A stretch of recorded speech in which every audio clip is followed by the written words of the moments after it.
Halo,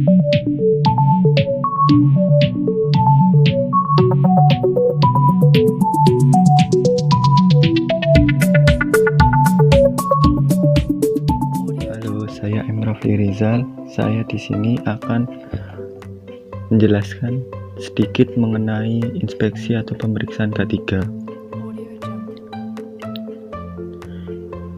Inspeksi atau pemeriksaan K3 itu apa sih? Jadi, inspeksi atau pemeriksaan K3 adalah suatu penilaian mengenai keselamatan dan kesehatan dengan melakukan perjalanan keliling yang terencana pada seluruh area kerja. Seorang inspektur atau penilai memperhatikan segala sesuatu untuk menentukan apa saja kondisi-kondisi yang dirasa tidak aman pada tempat kerja.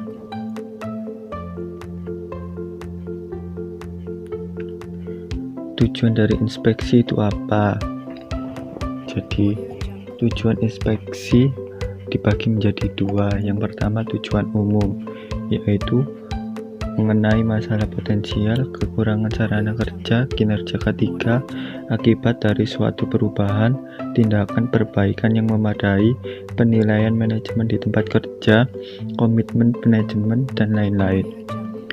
Tujuan yang kedua yaitu tujuan khusus, yaitu mengenai memeriksa rencana kerja, menilai dan mengembangkan norma-norma K3, membangkitkan minat terhadap K3, mengamati dan menertibkan tindakan atau perbuatan yang tidak aman, melatih keselamatan melalui peragaan, mewujudkan dan menumbuhkan perasaan pengawas terhadap K3, mengevaluasi hasil usaha dan peranan pengawas terhadap K3.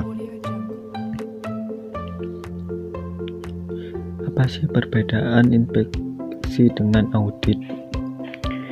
Inspeksi atau pemeriksaan adalah upaya menemukan sumber bahaya, menemukan kesesuaian objek, berfokus pada objek, penekanan pada hasil akhir, dan metode yang digunakan yaitu pengujian secara teknis dan terperinci.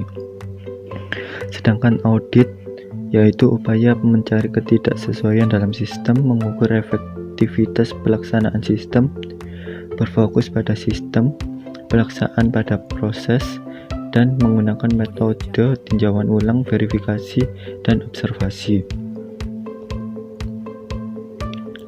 Klasifikasi inspeksi. Yang pertama adalah inspeksi umum atau berkala. Yang kedua, inspeksi umum tidak teratur.